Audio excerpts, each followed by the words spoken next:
कभी सोचा है आपने, जब हम किसी अपने को दफन करते हैं तो सच में वो मिट्टी के नीचे सो भी पाते हैं या उनका सुकून किसी पागल इंसान के हाथों छिन जाता है।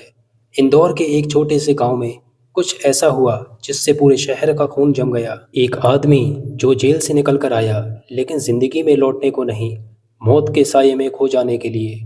उसका नाम था अयूब खान। 50 साल का, खंडवा का रहने वाला। जेल में उसने 12 वर्ष गुजारे, 2 शादियां की और दोनों का अंजाम था मौत।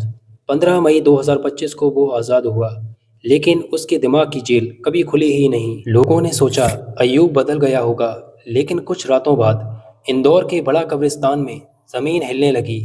कब्रिस्तान के पास मिट्टी उठी और कैमरा फुटेज में दिखाई दिया एक आदमी नंगा खुदाई करता हुआ। पुलिस को लगा कोई कब्र तोड़कर गोल्ड चुरा रहा है, लेकिन जब उन्होंने देखा कपड़े नीचे से फटे हुए, बाल और नाखून कतरे हुए, सब समझ गए ये चोरी नहीं थी, ये कुछ और था। अयूब के घर से मिले तांत्रिक सामग्री, काला धागा, मिट्टी और एक छोटी सी डायरी जिसमें लिखा था मौत के पास ही सुकून है। गांव के लोग कहने लगे उससे कब्रों से आवाज आती है, अयूब मुझे अकेला छोड़ दे। सीसीटीवी फुटेज में दिखाया आधी रात के बाद अयूब नंगा होकर कब्रों के बीच खड़ा है, हाथ में एक टॉर्च और मिट्टी से भरा थैला। क्या वो तांत्रिक था या उसका दिमाग जेल की तन्हाई में टूट गया था? पुलिस ने कहा इसने कब्रों को तोड़ा है, लेकिन लोग कह रहे थे उसने लाश के साथ कुछ और भी किया। फोरेंसिक टीम ने कहा कपड़े के नीचे का हिस्सा मिसिंग था, लेकिन कोई प्रूफ नहीं मिला कि सेक्सुअल एक्ट हुआ हो। फिर भी जमीन पर उस रात के निशान अभी भी दिखते हैं। गांव में लोगों ने उस ग्रेवयार्ड के पास चलना छोड़ दिया। बच्चे रात को रोते हुए बोलते हैं वो आदमी फिर से कब्र खोद रहा है। खंडवा पुलिस ने उसे पकड़ा।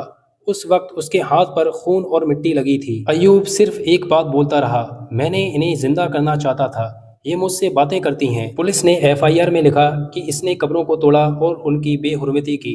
लेकिन सच क्या था? क्या अयूब तांत्रिक विद्या में कुछ पाना चाहता था या अपनी पत्नियों की मौत का बदला मिट्टी से लेने आया था?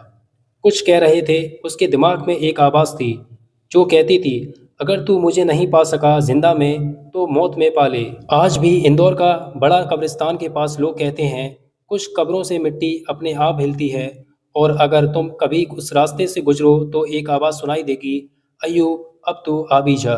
मिट्टी सिर्फ लाश को नहीं, राज को भी छुपा लेती है।